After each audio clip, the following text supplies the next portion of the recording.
नमस्कार मित्रों, मैं सुभाष आपके अपने चैनल हिंदी भाषा बोध में आपका स्वागत करता हूं।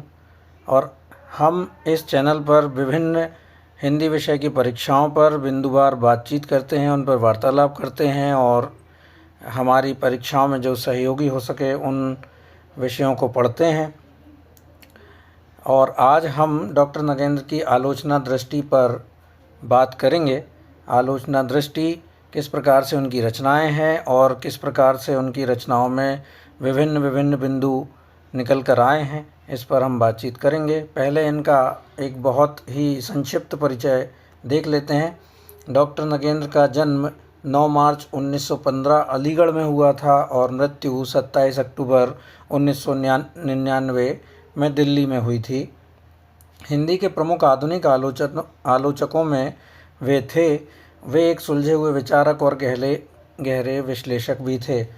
आप सभी जानते हैं, आचार्य रामचंद्र शुक्ल के बाद सबसे ज़्यादा महत्वपूर्ण हिंदी साहित्य का इतिहास अगर हमारे पाठ्यक्रमों में है तो वह है हिंदी साहित्य का इतिहास, जो कि संपादित किया गया है डॉक्टर नगेंद्र के द्वारा। इसलिए उनको पढ़ना, उनके विषय में पढ़ना बहुत महत्वपूर्ण हो जाता है और उनकी कृतियों के बारे में भी हम पढ़ लेते हैं। उनकी कृतियां हैं, सबसे पहली किताब उनकी सुमित्रा नंदन पंत की थी, जो कि 1938 में प्रकाशित हुई थी। इसी की तारीफ़, इसी की प्रशंसा आचार्य रामचंद्र शुक्ल ने की है। साकेत एक अध्ययन 1939 में प्रकाशित हुआ था। आधुनिक हिंदी नाटक 1940 में, विचार और विवेचन 1944 में, विचार और अनुभूति 1949, आधुनिक हिंदी कविता की मुख्य प्रवृत्तियाँ 1951 में, विचार और विश्लेषण 1955, अरस्तु का काव्यशास्त्र 1957, अनुसंधान और आलोचना 1961, रस सिद्धांत, ये बहुत महत्वपूर्ण है, इसका सन भी याद रखिएगा, 1964 में, आलोचक की आस्था 1966 में प्रकाशित हुई थी, आस्था के चरण 1969 में प्रकाशित किया गया था, नई समीक्षा नए संदर्भ 1970, समस्या और समाधान 1971 में प्रकाशित किया गया था। इनके जो आलोचनात्मक कृतियाँ हैं, जो ये इतनी सारी हैं, इनको आप याद रखिएगा और बहुत महत्वपूर्ण है। आलोचक की आस्था, आस्था के चरण, ये बहुत महत्वपूर्ण है, आपको याद रखिएगा। नई समीक्षा नए संदर्भ। निबंध संग्रहों में विचार और अनुभूति 1949 में संकलित किया गया और प्रकाशित किया गया। आधुनिक हिंदी कविता की प्रमुख प्रवृत्तियाँ 1951 में, विचार विश्लेषण 1955 में, विचार और विवेचन 1959 में, अनुसंधान और आलोचना 1961 में, आस्था के चरण 1968 में और आलोचक की आस्था, ये निबंध संग्रह भी है, यहाँ पर भी लिखा गया है। ये इनकी रचना और निबंध संग्रह हैं, ये कृतियाँ हैं पूरी, इनको याद रखिएगा। खासकर जो मैंने आपको बताया, आस्था के चरण, आलोचक की आस्था, रस सिद्धांत और नई समीक्षा नए संदर्भ, ये इनके बहुत महत्वपूर्ण। साकेत और सुमित्रा नंदन पंत लगभग सभी को आपको पढ़ना है और बार बार पढ़ना है, जिससे भविष्य में आपकी परीक्षाओं में भी सहायता हो। ये एक महत्वपूर्ण बिंदु है MPPSC के पाठ्यक्रम में, उस आधार पर भी आपको इसे पढ़ना चाहिए। डॉक्टर नगेंद्र ने सैद्धांतिक व व्यवहारिक आलोचना की है, अर्थात उनके आलोचना का प्रकार 2 प्रकार से है, और एक तो है सैद्धांतिक आलोचना, दूसरी है व्यवहारिक आलोचना। सैद्धांतिक आलोचना के अंतर्गत उन्होंने क्या क्या बिंदुवार किया है, उस पर हम प्रकाश डालेंगे। सैद्धांतिक आलोचना के अंतर्गत संस्कृत के काव्यशास्त्री ग्रंथों के संपादन में डॉक्टर नगेंद्र ने महती भूमिका निभाई है। भारतीय काव्य चिंतन की जितनी विशद भूमिका डॉक्टर नगेंद्र ने की, उतनी अन्य किसी आलोचक और समीक्षक ने नहीं की है, इस बात को आप याद रखिएगा। संस्कृत काव्य शास्त्रों के काव्य चिंतन परंपरा को हिंदी में लाने का श्रेय डॉक्टर नगेंद्र को ही जाता है। डॉक्टर नगेंद्र ने संस्कृत काव्य शास्त्रों की काव्य चिंतन परंपरा को हमारे हिंदी में लेकर आए और इसे बहुत विस्तृत रूप दिया। डॉक्टर नगेंद्र किसी वाद से ना जुड़कर विशुद्ध साहित्यिक निष्ठा लेकर चलने वाले समीक्षक रहे हैं। इन्होंने आधुनिकता के संदर्भ में भारतीय काव्य चिंतन की समीक्षा की है। आधुनिकता का संदर्भ लिया था और भारतीय काव्य चिंतन की इन्होंने समीक्षा की है। इन्होंने ही काव्य शास्त्रों के काव्य चिंतन परंपरा को हिंदी में लेकर आए और उसके आधार पर आलोचना की है पाश्चात्य समीक्षा के प्रतिमानों को प्रस्तुत करते हुए भारतीय काव्य समीक्षा को डॉक्टर नगेंद्र ने नवीन रूप दिया है। कई जगह आपको डॉक्टर नगेंद्र को नाम में आ की मात्रा दिख रहा होगा, तो वो आप समझिएगा कि ये टाइपिंग मिस्टेक है, सही रूप यही है डॉक्टर नगेंद्र का। आलोचक की आस्था, जो कि उनका एक बहुत महत्वपूर्ण ग्रंथ है। आलोचक की आस्था में उन्होंने क्या क्या किया था, ये इस पर हम प्रकाश डालते हैं। आलोचक की आस्था में उन्होंने साहित्य का स्वरूप, साहित्य के अंतर्निहित मूल्य, साहित्य के तत्व और उपादान, अनुभूति और अभिव्यक्ति का संबंध, इन 4 विषयों पर मुख्य रूप से विचार किया है, परिचर्चा की है। किस किस की? आलोचक की आस्था में साहित्य का स्वरूप बताया है, साहित्य के अंतर्निहित मूल्य बताए हैं, साहित्य के तत्व और उपादान बताए हैं, और अनुभूति और अभिव्यक्ति का संबंध भी बताया है। इस पर गहरी चर्चा की है। डॉक्टर नगेंद्र की साहित्यिक विषयक मान्यता क्या थी, इस पर भी हम बातचीत करते हैं। डॉक्टर नगेंद्र की साहित्य विषयक मान्यता ये थी कि नगेंद्र साहित्य को भी मूल रूप से आत्माभिव्यक्ति मानते हैं। ये बहुत महत्वपूर्ण लग रहा है। नगेंद्र जो हैं वो साहित्य को भी मूल रूप से आत्माभिव्यक्ति ही मानते हैं, आत्माभिव्यक्ति का साधन मानते हैं।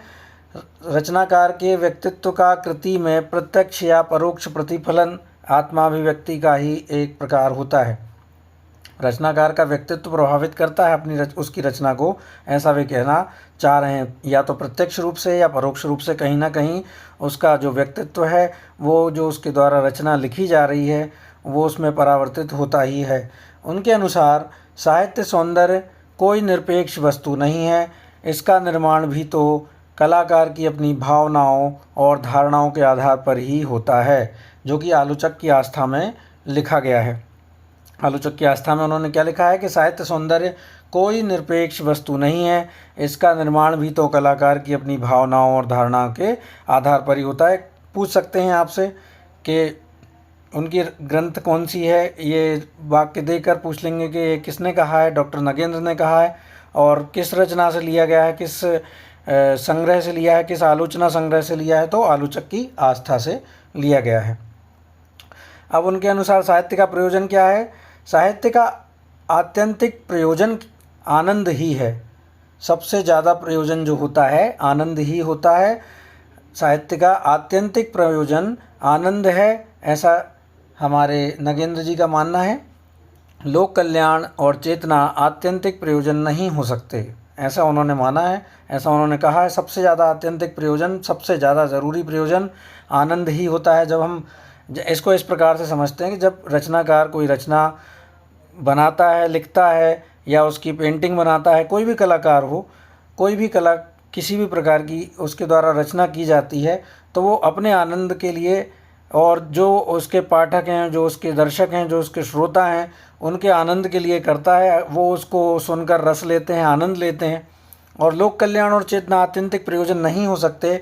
लोकहित को प्रयोजन मानकर चलने वाला साहित्यकार लोक में अपने स्व का विस्तार करके आनंद का लाभ ही प्राप्त करता है। अगर वो लोकहित को मानता है, जैसे आप जानते ही हैं तुलसीदास ने लोक मंगल की भावना थी, उन्होंने लोक मंगल की भावना के लिए रामचरितमानस की, लेकिन उसका स्व का विस्तार ही है, उनमें उनके स्व का विस्तार ही है और उनको भी लाभ प्राप्त हुआ था आनंद का, ऐसा नगेंद्र कहते हैं। और ऐसा सच में ही है। कोई भी रचनाकार, कोई भी कवि, कोई भी कलाकार कोई भी रचना करता है तो उसमें सबसे पहले स्व का आनंद, स्व का विस्तार अवश्य करता है, उसमें उसका आनंद लाभ जरूर मिलता ही है। इसी प्रकार चेतना के परिष्कार की परिणति भी आनंद की अनुभूति ही होती है। कुल मिलाकर यहाँ पर नगेंद्र का ये कहना है कि सबसे ज़्यादा ज़रूरी प्रयोजन आनंद है। किसी भी प्रकार से ये तीनों जो लोक कल्याण, चेतना और आनंद, तीनों आनंद से ही जुड़े हुए हैं। आनंद तो प्रत्यक्ष रूप से जुड़ा ही है, लोक कल्याण और चेतना भी अंत में आनंद पर ही जुड़कर सामने आते हैं, ऐसा नगेंद्र ने कहा है। कविता के विषय में विचार नगेंद्र के क्या क्या हैं? छंद कविता नहीं है, ऐसा आलोचक की आस्था में उन्होंने लिखा है। छंद कविता नहीं है, यह मान्यता प्रारंभ से ही रही है। आज इसका रूप उलटकर, ये व्यंग्यात्मक वाक्य है, आप इसको समझेंगे तो आप अभी पूरा पढ़ेंगे तो समझ में आएगा, ये पूरा व्यंग्यात्मक वाक्य है। छंद कविता नहीं है, यह मान्यता प्रारंभ से ही रही है। आज इसका रूप उलटकर यह हो गया है कि कविता छंद नहीं है, अर्थात कविता के लिए छंद की आवश्यकता नहीं है, बिंब मात्र कविता के लिए पर्याप्त हैं। बात यहीं रुक जाती तब भी ठीक था, पर वह तो और आगे बढ़ गई है। कविता अर्थ भी नहीं है, कविता कविता भी नहीं है, कविता अकविता है। यह सब आस्थाहीन चिंतन के चमत्कार हैं जो बाल मनोवृत्ति के लोगों को ही आकृष्ट कर सकते हैं। ऐसा आलोचक की आस्था में उन्होंने लिखा है। अब यहाँ पर इस चीज़ को समझने का प्रयास हम करते हैं। उन्होंने उस समय की जो प्रवृत्तियाँ चल रही थी, जिस समय आलोचक की आस्था लिखा गया, उस समय की जो प्रवृत्तियाँ थीं उसके अंतर्गत उन्होंने कविता अकविता कितनी प्रकार की कविताएं और वाद बन गए थे उस समय हमने देखा, और उसी के आधार पर उसकी आलोचना की है उन्होंने। ये समय जो था 1966 का, उस समय हम बहुत विभिन्न वादों से गुजरते हुए पाते हैं कि कविता जो है बहुत विभिन्न भागों में बट गई थी। उसको अकविता भी कहा जाने लग गया था, नई कविता कहा जाने लग गया था, कितने ही उनको नाम दे दिए गए थे, और मुक्त छंद की कविताएं करने लग गए थे कवि। और कई लोग तो छंद को बिल्कुल ही मायने ही नहीं रखते थे, उनकी नज़र में बहुत हे दृष्टि से देखा जाता था कि कविता जो है बिल्कुल मुक्त छंद होनी चाहिए। हालांकि ये उनकी गलती नहीं है, लेकिन इसका ये अर्थ नहीं है कि पूरी तरीके से एक ही वाद को मान लिया जाए। इनका कहना यहाँ पर ये है, हमारे जो नगेंद्र हैं उन्होंने कहा है कि जो ये आस्थाहीन चिंतन है, ये आस्थाहीन चिंतन के चमत्कार हैं जो बाल मनोवृत्ति के लोगों को ही आकृष्ट करते हैं। कविता अकविता है, यहाँ पर ज़्यादा उन्होंने जोर दिया है कि यहाँ पर वे बोलते हैं कि ये आस्थाहीन चिंतन के चमत्कार हैं जो बाल मनोवृत्ति के लोगों को ही आकृष्ट कर सकते हैं। अब प्रभाव क्या हुआ इनके ऊपर जो था, किन किन रचनाकारों आलोचकों का प्रभाव था, ये हम पढ़ते हैं। अंग्रेजी के आलोचकों में डॉक्टर नगेंद्र के ऊपर I.A. रिचर्ड्स, जिन्होंने मूल्य सिद्धांत दिया था और संप्रेषण सिद्धांत दिया था, और क्रोचे, जिन्होंने अभिव्यंजनावाद दिया था। अभिव्यंजनावाद लिखा है, इसको सही लिख लीजिएगा। अर्थात अंग्रेजी के आलोचकों में दो लोगों से प्रभावित हुए हैं, दो आलोचकों से प्रभावित हुए हैं, I.A. रिचर्ड्स और क्रोचे। I.A. रिचर्ड्स ऐसे भी याद रखिएगा जो पाश्चात्य काव्य शास्त्र में है। I.A. रिचर्ड्स और क्रोचे हमें पढ़ना है। हमारे हिंदी साहित्य में जो पाश्चात्य काव्य शास्त्र है उसके अंतर्गत इन दोनों जो रचनाकार आलोचकों ने तीन सिद्धांत मिलकर दिए थे। I.A. रिचर्ड्स ने 2 सिद्धांत दिए थे, मूल्य सिद्धांत और संप्रेषण का सिद्धांत। क्रोचे ने अभिव्यंजनावाद का सिद्धांत दिया था। तो याद रखिएगा इन दोनों का प्रभाव नगेंद्र पर पड़ता है। संस्कृत के विद्वानों में भट्टनायक और अभिनव गुप्त का प्रभाव इन पर दिखाई देता है। भट्टनायक ने भुक्तिवाद दिया था साधारणीकरण में, और अभिनव गुप्त ने अभिव्यक्तिवाद का जो सिद्धांत था वो दिया था। ये आपको याद रखना। और हिंदी समीक्षकों में आचार्य रामचंद्र शुक्ल से ये प्रभावित होते हुए दिखाई देते हैं जगह जगह पर। यहाँ पर नोट करने वाली बात क्या है, शुक्ल जी का उन पर केवल प्रभाव रहा जहाँ तहाँ शुक्ल जी के विचारों से वे सहमत नहीं होते हैं, वहाँ उनका तर्क से खंडन भी करते हुए दिखाई देते हैं। उदाहरण के लिए उन्होंने छायावाद में शुक्ल जी के विचारों का खंडन किया है। छायावाद की जो दृष्टि थी शुक्ल की, उन्होंने तार्किक रूप से खंडन किया है नगेंद्र ने। समीक्षक जरूर रहे हैं, उनका प्रभाव जरूर रहा है, लेकिन जहाँ पे उनसे सहमति नहीं बनती वहाँ वे तर्क करके खंडन अवश्य करते हैं। रस सिद्धांत के विषय इनकी मान्यता क्या है, ये पढ़ लेते हैं। रस सिद्धांत के विषय में सर्वप्रथम आधुनिक मनोविज्ञान को इन्होंने महत्व दिया है। अब याद रखिएगा, रस सिद्धांत के विषय में सर्वप्रथम आधुनिक मनोविज्ञान को महत्व किसने दिया है, तो डॉक्टर नगेंद्र ने दिया है। आधुनिक हिंदी आलोचना के समर्थ नायक रहे हैं डॉक्टर नगेंद्र।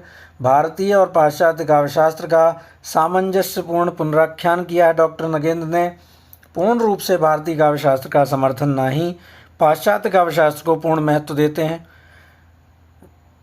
ना वे भारतीय काव्यशास्त्र का पूर्ण रूप से ध्यान देते हैं। दोनों को मिक्सअप करके उन्होंने दोनों में सामंजस्यपूर्ण दृष्टि का परिचय देते हैं। ऐसा इनका जो वाद है, जो इनका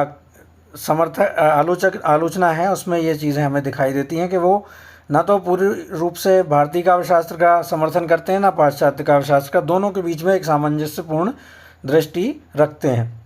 डॉक्टर नगेंद्र का रस सिद्धांत मानव संवेदनाओं और रागात्मक वृत्तियों पर निर्भर एक विकासशील सिद्धांत है। ये बहुत महत्वपूर्ण है। डॉक्टर नगेंद्र का रस सिद्धांत किन विकासशील सिद्धांतों पर आधारित है? तो मानव संवेदनाओं और रागात्मक वृत्तियों पर निर्भर विकासशील सिद्धांत है। उनके अनुसार रस सिद्धांत, ये बहुत महत्वपूर्ण है, तालाब का बंधा हुआ जल नहीं है, अथवा उनके अनुसार रस जो है तालाब का बंधा हुआ जल नहीं, अथवा विराम पर पहुंची हुई रूढ़ी नहीं है।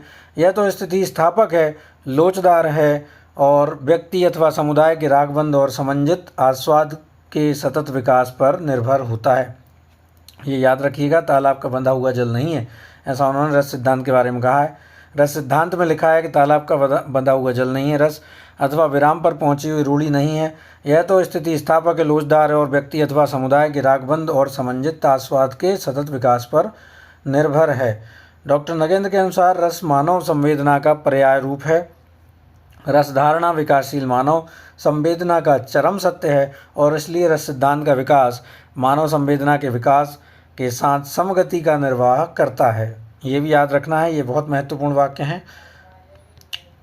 ये एक तरफ उन्होंने कहा है तालाब का बंधा हुआ जल नहीं अथवा विराम पर पहुंची हुई रूढ़ी भी नहीं है, यह तो स्थिति स्थापक है, लोचदार है और व्यक्ति अथवा समुदाय के रागबंद और समंजित आस्वाद के सतत विकास पर निर्भर है। एक तरफ उन्होंने कहा है कि रस मानव संवेदना का पर्याय रूप है, रस धारणा विकासशील मानव संवेदना का चरम सत्य है और इसलिए रस सिद्धांत का विकास मानव संवेदना के विकास के साथ समगति का निर्वाह करता है। डॉक्टर नगेंद्र ने रस सिद्धांत की विस्तृत व्याख्या द्वारा काव्यशास्त्र की परंपरा का उद्घाटन किया है। हमने देखा है भारतीय काव्यशास्त्र में विभिन्न काव्यशास्त्री हुए हैं, भामा हुए हैं, भरत मुनि हुए हैं, क्षमा कीजिए, वो तो भामा तो हमारे अलंकार सिद्धांत के स्थापक थे। तो आप भरत मुनि से लेके कई रचनाकारों के बारे में वहाँ पढ़ेंगे। तो रस सिद्धांत को विस्तृत व्याख्या दी है हमारे डॉक्टर नगेंद्र ने, वहाँ से उसको समझाया है पाठकों को। अब ये थी सैद्धांतिक आलोचना। अब व्यवहारिक आलोचना पर आते हैं। व्यवहारिक आलोचना में उन्होंने लिखा है, सुमित्रा नंदन पंत 1938 में छायावाद के महत्व एवं उसकी सीमा का निर्धारण किया है। इन्होंने सुमित्रानंद पंत पुस्तक में छायावाद के महत्व पर प्रकाश डाला और उसकी सीमा का निर्धारण किया है। आचार्य शुक्ल ने इस पुस्तक के बारे में लिखा था, ये बहुत महत्वपूर्ण वाक्य है, काव्य की छायावाद कही जाने वाली शाखा चले काफ़ी दिन हुए पर ऐसी कोई समीक्षा पुस्तक देखने में न आई जिसमें उक्त शाखा की रचना प्रक्रिया, जिसे टेक्निक भी कहा है, रचना प्रक्रिया प्रसार की भिन्न भिन्न भूमियाँ सोच समझकर निर्दिष्ट की गई हों। केवल प्रोफेसर नगेंद्र की सुमित्रानंदन पंत पुस्तक ही ठिकाने की मिली है। इसकी तारीफ़ की थी उन्होंने, रामचंद्र शुक्ल ने 1938 में लिखा था। सुमित्रानंदन पंत में, अर्थात पुस्तक सुमित्रानंदन पंत में, नगेंद्र ने पंत जी के भाव जगत और उनके विचारधारा तथा काव्यशील कला का अनुशीलन किया है। इसी पुस्तक में नगेंद्र छायावाद के प्रति अपना अमर वाक्य देते हुए लिखते हैं। अब आप ये भी याद रखिएगा, ये बहुत महत्वपूर्ण वाक्य लिखा है, छायावाद स्थूल के प्रति सूक्ष्म का विद्रोह है। अब ये तो याद रखना ही रखना है, हम बहुत पहले समय से पढ़ते आ रहे हैं, छायावाद स्थूल के प्रति सूक्ष्म का विद्रोह है। लेकिन ये ज़रूर नहीं पता होगा हमें कि ये किस किताब से लिया गया है, बहुत कम लोगों को जानकारी होगी। तो यह सुमित्रानंदन पंत किताब में लिखा गया है। छायावाद से पूर्व द्विवेदी और भारतेंदु युग को अभिधापरक, इतिवृत्तात्मक तथा स्थूल कहा था। स्थूल था जो समय था, छायावाद से पूर्व जो समय था द्विवेदी युग और भारतेंदु युग, अभिधापरक और इतिवृत्तात्मक तथा स्थूल युग था, द्विवेदी और भारतेंदु युग। इसलिए छायावाद को वह स्थूल के प्रति सूक्ष्म का विद्रोह मानते हैं। अब आप इससे समझ में आ गया होगा कि द्विवेदी और भारतेंदु युग को उन्होंने स्थूल कहा है और अभिधापरक और इतिवृत्तात्मक प्रवृत्तियाँ चल रही थी उस समय काव्य में, तो उसके प्रति विद्रोह कहा है छायावाद को। इस विद्रोह की उपयोगिता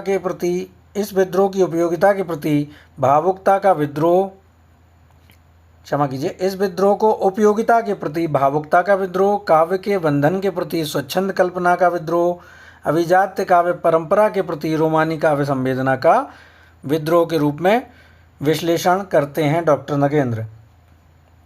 कौन से विद्रोह को? छायावाद के जो विद्रोह था, स्थूल के प्रति सूक्ष्म का विद्रोह मानते हैं, और इस विद्रोह को उपयोगिता के प्रति भावुकता का विद्रोह, काव्य के बंधन के प्रति स्वच्छंद कल्पना का विद्रोह, अभिजात्य काव्य परंपरा के प्रति रोमानी काव्य संवेदना के रूप में वे विश्लेषण करते हैं। प्रगतिवाद के लिए वे लिखते हैं, अब ये वाक्य आपने पढ़ा है, छायावाद स्थूल के प्रति सूक्ष्म का विद्रोह है, परंतु प्रगतिवाद के लिए उन्होंने एक वाक्य और कहा था जो बहुत महत्वपूर्ण है, सूक्ष्म के प्रति स्थूल का विद्रोह है।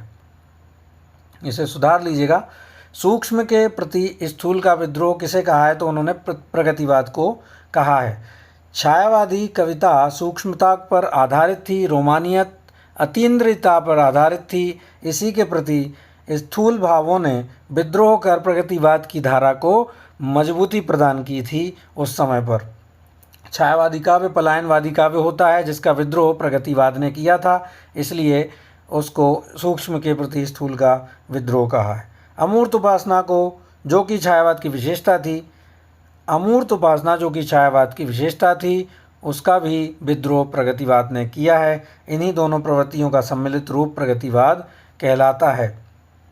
पलायनवादी काव्य होता है छायावादी, यहाँ भी इन्होंने कहा है, और जो अमूर्त उपासना है छायावाद में होती थी उसका विद्रोह किया है। तो इन दोनों के जो विद्रोह को उन्होंने प्रगतिवाद कहा है। डॉक्टर नगेंद्र शुक्ल जी द्वारा की गई छायावादी काव्य की खंडित विसंगतियों की उपेक्षा करके उसी काल से जुड़े समर्थ सार्थक मूल्य के प्रकाश में उसकी व्यवहारिक समीक्षा प्रस्तुत की थी। डॉक्टर नगेंद्र ने पंत की कविता में उनकी कल्पना दृष्टि, भाषिक नवोन्मेष और वैचारिक पृष्ठभूमि का विवेचन किया है। क्या क्या विवेचन किया है? कल्पना दृष्टि, भाषिक नवोन्मेष और वैचारिक पृष्ठभूमि का विवेचन किया है। अब हम उनकी एक और रचना साकेत एक अध्ययन के बारे में बात करेंगे। पंत की जो सुमित्रानंदन पंत की जो रचना की थी उन्होंने, वो 1938 में आई थी। साकेत एक अध्ययन 1939 में लिखा था। तो नगेंद्र साकेत महाकाव्य का मूल संदर्भ मानवीय चरित्र को संगति प्रदान करना मानते हैं। क्या मानते हैं डॉक्टर नगेंद्र? साकेत महाकाव्य का मूल संदर्भ जो उन्होंने माना है, मानवीय चरित्र को संगति प्रदान करना मानते हैं। भारतीय स्वाधीनता के आंदोलन में आज़ादी का युद्ध एवं भारतीय नवजागरण की भूमिकाओं के बीच एक नारी का क्या महत्व हो सकता है, साकेत में निरंतर इसकी चर्चा मिलती है। आप देख रहे होंगे कि साकेत में विभिन्न जो परिचर्चा होती है, वहाँ पे जो राम के जो चरित्र है उसको प्रमुख रूप से नहीं लिया, उर्मिला के चरित्र को 9वें सर्ग में उन्होंने बहुत महत्वपूर्ण रूप से उठाया है, उसके बारे में चर्चा की है। और उस समय स्वतंत्रता का आंदोलन भी चल रहा था 1939 में, तो किस प्रकार से उन्होंने, मैथिली शरण गुप्त ने इसके बारे में जानकारी दी है, इसके बारे में नारी का महत्व समझाया है, उस पर डॉक्टर नगेंद्र ने चर्चा की है।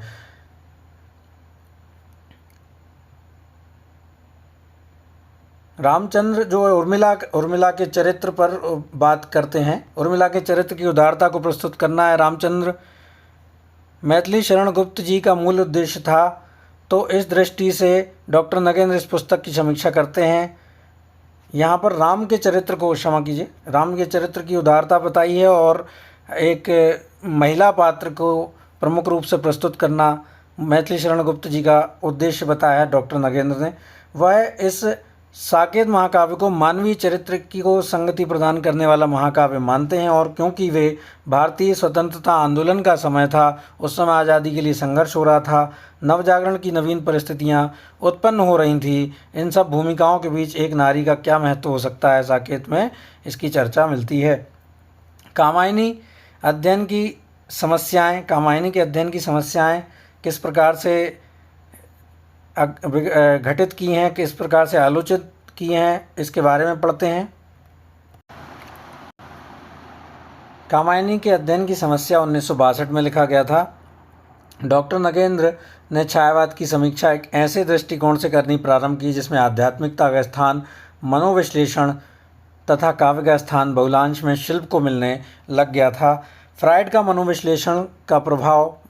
के मनोविश्लेषणवाद का प्रभाव प्रारंभ में डॉक्टर नगेंद्र पर भी था और सैद्धांतिक समीक्षा में काव्य शास्त्रीय प्रतिमान उन्होंने निर्धारित किए थे। इसलिए काव्य का जब वे मूल्यांकन करते हैं तो उसमें वह शैल्पिक पक्ष को विशेष रूप से महत्व देते हैं। कामायनी के अध्ययन की समस्याएं में उनकी मनोवैज्ञानिक और कलात्मक दृष्टि पूरी गहराई से व्यक्त हुई है। कामायनी का महाकाव्यत्व, कामायनी में अंगीरस, रूपक तत्व एवं कामायनी की दार्शनिक पृष्ठभूमि, इन 4 समस्याओं पर गहराई से विश्लेषण किया गया है। किस किस का? महाकाव्यत्व, अंगीरस, रूपक तत्व और दार्शनिक पृष्ठभूमि, इन 4 समस्याओं पर विश्लेषण किया है डॉक्टर नगेंद्र ने। मनोविश्लेषण दृष्टि से आध्यात्म की दृष्टि से कामायनी रचना का मूल्यांकन करते हुए उसे वे प्रतिस्थापित करते हैं। कामायनी के अध्ययन की समस्याएं पुस्तक में डॉक्टर नगेंद्र की मनोवैज्ञानिक और कलात्मक दृष्टि से पूरी गहराई से व्यक्त हुई है। डॉक्टर नगेंद्र की 2 अन्य पुस्तक, कौन कौन सी 2 अन्य पुस्तक थीं? रीति काव्य की भूमिका और देव और उनकी कविता भी थीं। कुछ विद्वान आलोचक इन दोनों पुस्तकों को सैद्धांतिक समीक्षा के अंतर्गत रखते हैं और कुछ विद्वान उन्हें व्यवहारिक समीक्षा के अंतर्गत रखते हैं। नगेंद्र रीतिकालीन साहित्य का निष्पक्ष मूल्यांकन करते हैं। वे किसी पूर्वाग्रह से युक्त नहीं होते। वे जब भी किसी पुस्तक की समीक्षा करते हैं, डॉक्टर नगेंद्र ने रीतिकालीन साहित्य का एक निष्पक्ष मूल्यांकन किया है और इन दोनों पुस्तकों को सामाजिक प्रतिमानों की दृष्टि से तो नहीं, किंतु शास्त्रीय दृष्टि से आलोचना का प्रतिमान माना है। देव और उनकी कविता या रीतिकाव्य की भूमिका में उन्होंने स्पष्ट कर बताया है कि उनके अनुसार शास्त्रीय दृष्टि से रीतिकालीन साहित्य को जो महत्व है उसे अस्वीकार नहीं किया जा सकता। रीतिकालीन ग्रंथों को आलोचना का प्रतिमान शास्त्रीय दृष्टि से मानते हुए डॉक्टर नगेंद्र इस रीतिकाल का पुनर्मूल्यांकन करते हैं। नगेंद्र की आलोचना दृष्टि की 2 विशेषताएं देखें तो वे ग्रंथों की समीक्षा प्रामाणिक, विश्वसनीय और पूर्वाग्रह रहित होकर करते हैं। वैश्विक साहित्य के निर्माण के प्रयास तक उनकी आलोचना दृष्टि विस्तृत रही है। जो हिंदी में प्रसिद्ध साहित्यकार हुए जैसे तुलसीदास, सूरदास प्रसाद, आलोचक आचार्य रामचंद्र शुक्ल पर इन्होंने अंग्रेजी में समीक्षा लिखी थी जिससे हमारा जो साहित्य है वो विदेशों तक पहुँचे। अंग्रेजी में लिखने का अभिप्राय यही था कि हिंदी साहित्य को एक वैश्विक साहित्य के रूप में पहचान मिले। आलोचक जो हमारे डॉक्टर नगेंद्र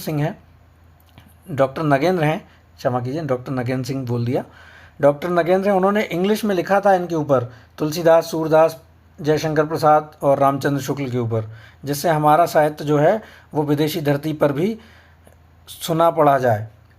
डॉक्टर नगेंद्र का आलोचना का क्षेत्र पर्याप्त विस्तृत और व्यापक रहा है। संस्कृत काव्य शास्त्र से प्रारंभ करते हुए भारतीय काव्य शास्त्र की परंपरा, सौंदर्य शास्त्र की परंपरा, पाश्चात्य काव्य शास्त्र के प्रतिमान, उनका भारतीय स्थितियों के अनुरूप उनका प्रतिस्थापन, भारतीय और पाश्चात्य का सामान्य और फिर व्यवहारिक आलोचना के संदर्भ में अनेक कवियों की, अनेक साहित्यकारों की रचनाओं का मूल्यांकन वे करते हैं और उनकी समीक्षा करते हैं। नगेंद्र की आलोचना की व्यापकता की प्रशंसा करते हुए डॉक्टर रामचंद्र तिवारी ने क्या कहा है? हिंदी का गद्य साहित्य पुस्तक में वे लिखते हैं, जो गद्य साहित्य है, हिंदी का गद्य साहित्य रामचंद्र तिवारी के द्वारा लिखित पुस्तक है। डॉक्टर नगेंद्र ने प्रायः सभी आधुनिक काव्य प्रवृत्तियों को विश्लेषण किया है। डॉक्टर नगेंद्र ने प्रायः सभी आधुनिक काव्य प्रवृत्तियों का विश्लेषण किया है। यह विश्लेषण बहुत कुछ प्रमाण रूप में स्वीकृत हो चुके हैं। अतः सिद्धांत निरूपण और आलोचना कृतियों की व्याख्या एवं विवेचना दोनों ही दृष्टि से डॉक्टर नगेंद्र का कृतित्व विशेष गौरव का अधिकार रखता है।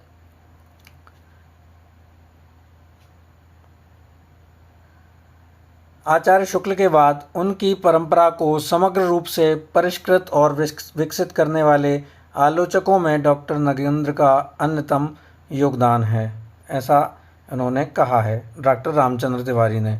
तो मित्रों, ये थी हमारी डॉक्टर नगेंद्र की आलोचना दृष्टि। आशा करते हैं कि आपको इससे कुछ लाभ प्राप्त होगा, और अगर आपको यह वीडियो पसंद आया, हमारी मेहनत आपको पसंद आई हो, तो इस चैनल को लाइक, शेयर और सब्सक्राइब अवश्य कीजिएगा।